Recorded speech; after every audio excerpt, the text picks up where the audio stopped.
মধ্যপ্রাচ্যে যুদ্ধ পরিস্থিতির কারণে আলোচনায় দেশের তেল গ্যাসের মজুদ ও দামের পরিস্থিতি। সরকারি সংস্থাগুলোর তথ্য মতে পরিশোধিত জ্বালানির তেলের সরবরাহ স্বাভাবিক রয়েছে। তবে যুদ্ধ ৩ সপ্তাহ দীর্ঘস্থায়ী হলে সংকট হতে পারে তেল এবং এলএনজি আমদানিতে, যদিও তা নিয়ে দুশ্চিন্তার কিছু দেখছে না বিদ্যুৎ ও জ্বালানি মন্ত্রী।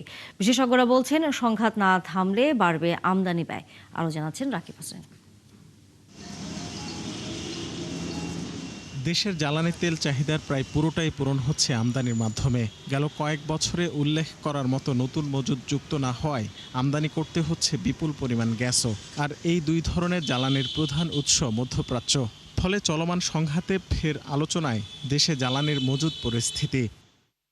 পেট্রোলিয়াম কর্পোরেশন বিপিসির হিসাবে বর্তমানে ১২ দিনের ডিজেল, ২৬ দিনের অকটেন, ১৩ দিনের পেট্রোল, ৯১ দিনের ফার্নেস অয়েল, ২৮ দিনের জেট ফুয়েল, ২৩৯ দিনের কেরোসিন এবং ৪০ দিনের মেরিন ফুয়েল মজুদ রয়েছে।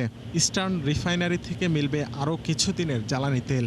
বিপিসি চেয়ারম্যান বলছেন, আগামী ১.৫ মাসের আমদানি প্রক্রিয়াও স্বাভাবিক রয়েছে। মার্চে যে আমাদের ১৪ থেকে ১৫টা কনসাইনমেন্ট বা কার্গো বলেন বা জাহাজ বলেন, সবগুলোর এলসি আমরা দিয়ে ফেলেছি। এখানে আমাদের একটা অ্যাডভান্টেজ আছে। আর এপ্রিলেও আমাদের ১৪ থেকে ১৫টা কনসাইনমেন্ট, তার মধ্যে আমরা গতকাল 7টা কনসাইনমেন্টের পেমেন্ট এনশিওর করেছি। আমাদেরকে আমাদের সাপ্লায়াররা মেইলে জানিয়েছে যে এখনও পর্যন্ত সাপ্লাই চেইনটা আপনার নিরবিচ্ছিন্ন আছে। পেট্রোবাংলার তথ্য মতে সরবরাহে থাকা ২টি কার্গো ছাড়াও পাইপলাইনের ৪টি কার্গো নিরাপদে রয়েছে, যা চলবে আগামী ২ সপ্তাহ। এরপর মধ্যপ্রাচ্য থেকে ২টি কার্গো আসার কথা।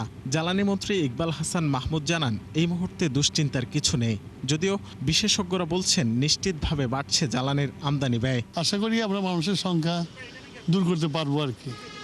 তারপরে বুঝতে হবে যে যুদ্ধকালীন সমস্যা তো আছেই, আমাদের যতখানি চেষ্টা করা দরকার সব করবো আমরা। তেলের আমদানি নিয়ে আমাদের খুব একটা চিন্তার বিষয় নাই, কিন্তু এলএনজিটা যেহেতু মূলত মধ্যপ্রাচ্য থেকে আমরা আনি, এলএনজির বিকল্প সূত্র বের করাটা জরুরি এবং প্রয়োজনে একটু বেশি দাম হলেও এই সময়কার, এটা তো সারা জীবন থাকবে না, এটা একটা সাময়িক সমস্যা।